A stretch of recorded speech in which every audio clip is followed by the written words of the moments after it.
Hello student, स्वागत है आपका एसएसटी पे। स्टूडेंट्स हम देख रहे हैं हिंदी बहुत ज़्यादा कमाल तरीके से। और हमने इसके पिछले 2 वीडियो में बहुत ज़्यादा बारीकी से सारी चीज़ों को समझा हुआ है, देखा हुआ है। मैं आपको सारे रस काफ़ी ज़्यादा अच्छे तरीके से पढ़ा रहा हूँ, समझा रहा हूँ। उनके लगभग दो दो मैं एग्जाम्पल भी दे रहा हूँ। एक एग्जाम्पल जो आपको समझना है और दूसरा एग्जाम्पल जो कि आपको अपने एग्जाम में लिखना है। तो आइए चलते हैं, हम देख लेते हैं। आज जो हम समझने वाले हैं, आज जो हम देखने वाले हैं, वह है विभस्त वात्सल रौद्र। यानी आज हम फिर से एक बार 3 रस को देखेंगे और पिछली वीडियो की तरह आपको सारी चीज़ें बिल्कुल फ़नी वे में पढ़ाने की कोशिश करेंगे। फ़नी वे ना हो, थोड़ा-सा सीरियस हो जाइए, आपके एग्ज़ाम भी आ चुके हैं। तो आपको सबसे पहले मैं इसका अस्थायी भाव बता देता हूँ कि आपका विभक्त रस के अस्थायी भाव क्या है, वो है जुगुप्सा। जुगुप्सा होता है विभक्त रस। विभक्त रस क्या होता है कि जो कि हमारे मन में घृणा का भाव उत्पन्न कराते हैं। इसके बारे में मैं डिटेल आगे बताने वाला हूँ। वात्सल्य रस क्या होता है, जिसे अनुराग, किसी के प्रति हमें प्रेम उत्पन्न कराता है और खासकर ये बच्चों के लिए है। तो यह वात्सल रस आज हम पढ़ने वाले हैं। फिर आते हैं रौद्र रस, यानी क्रोध। हमारे मन में जो कोई क्रोध उत्पन्न करते हैं, किसी ने हमको मार कर दिया, हम भी बहुत गुस्सा हो गए, हम बहुत ही उससे मार झगड़ा कर लिए, तो ये क्रोध का भाव है। तो ये तीनों रस के बारे में हम डिटेल से जानेंगे। आपको इसका पूरा पीडीएफ नीचे डिस्क्रिप्शन में मिलने वाला है, मतलब वहाँ पर हमारे व्हाट्सएप ग्रुप को मिलेगा। आप वहाँ से जाके हमारे व्हाट्सएप ग्रुप में सारा ये पीडीएफ बिल्कुल फ्री में ले सकते हैं। तो आइए चलते हैं, बिल्कुल डिटेल में समझेंगे सारी चीज़ों को। तो सबसे पहला जो हमारा रस होने वाला है वह है विभत्स रस। क्या होता है विभत्स रस? ऐसे भाव जो कि मन में घृणा उत्पन्न करते हैं।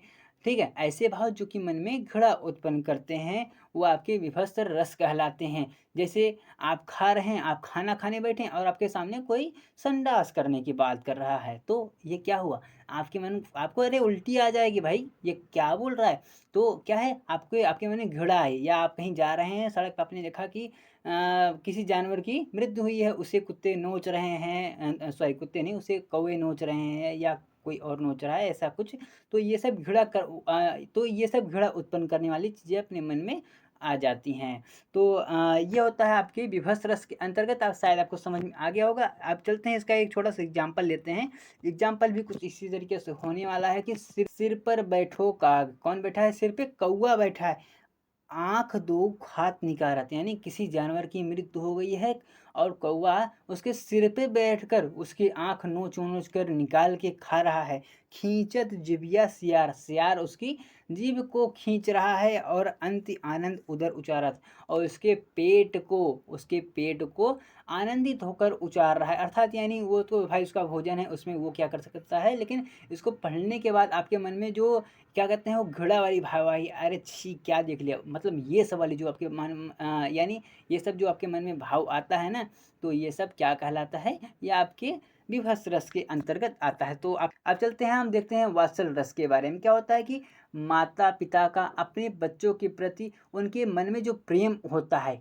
अरे यार, माता पिता, जैसे आपके घर में अगर कोई छोटे बच्चे होंगे ना, तो आपको देखते होंगे, अगर वो कुछ क्वेश्चन पूछते हैं या उनकी जो कुछ कलाएँ होती हैं, वो अपनी ही परछाई को पकड़ने के लिए दौड़ रहे हैं, तो ये सब जो कलाएँ होती हैं, उनको देखकर हमारे मन में प्रेम उत्पन्न होता है किसके? बच्चों के प्रति।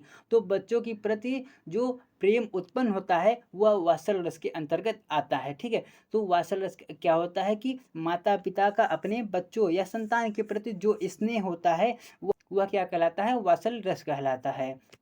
एक एग्जाम्पल लेते हैं छोटा सा कि किलकत कान्हा घुटनों आवत, यानी कान्हा जी कैसे वह मुस्कुराते हुए अपने घुटनों के बल आ रहे हैं, अपने घुटनों के बल आ रहे हैं। मणिमय कनक नंद के, यानी मणि रूपी कनक मतलब सोना, यानी क्या है कि नंद के महल में, कैसे महल में? सोना, वह सोने का महल है, हीरे मोती का महल है। उस महल में कृष्ण जी अपने पैरों से, यानी अपने घुटनों के बल से वो चल रहे हैं। आंगन बिंब पकड़े धावत, यानी वो आंगन में अपनी ही परछाई को दौड़ने, यानी वो अपनी ही परछाई पकड़ने के लिए दौड़ रहे हैं। तो ये सब देखकर माँ यशोदा, नंद जी, ये सब देखकर वो सब मुस्कुरा रहे हैं, अर्थात उनके मन में प्रेम भावना उत्पन्न हो रही है। तो ये एग्जाम्पल बिल्कुल परफेक्ट हो जाता है आपके। इसके लिए आपको इसी को लिखना है। आगे चलते हैं, आपको ये समझ आया होगा। अगर आपको कहीं भी कुछ भी दिक्कत है, तो आप नीचे हमें कमेंट करके बता सकते हैं, या जो हमारा व्हाट्सएप ग्रुप है, आप तो वहाँ पर बता ही सकते हैं। तो आगे चलते हैं, क्या है रौद्र रस।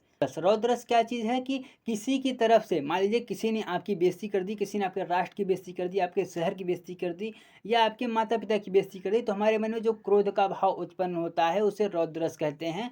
तो इसको एग्ज़ाम में लिखेंगे कैसे कि जब किसी व्यक्ति वस्तु द्वारा हमारे राष्ट्र या किसी व्यक्ति के सम्मान को ठेस पहुँचाया जाता है, तो हमारे मन में जो भाव उत्पन्न होता है, हमारे मन में, हमारे हृदय में जो भाव उत्पन्न होता है, उसे कहते हैं रौद्र रस। रौद्र रस अर्थात क्या होते हैं, क्रोध। हमारे मन में जो क्रोध की भावना उत्पन्न होती है, ठीक। इसका एक बहुत ही कमाल का एग्जाम्पल आपको मेरे बगल में दिख रहा होगा, तो आपको इसी को लिखना है। तो स्टूडेंट, तो आज के लिए इतना ही। आपको मिलेंगे हम इसकी अगली वीडियो में, तब तक के लिए जय हिंद, जय भारत। और मैं आपको बता देना चाहता हूँ कि इसी तरीके से आपको वीडियोज़ मिलती रहेंगी, तो आपको वीडियो को लाइक, सब्सक्राइब कर देना है।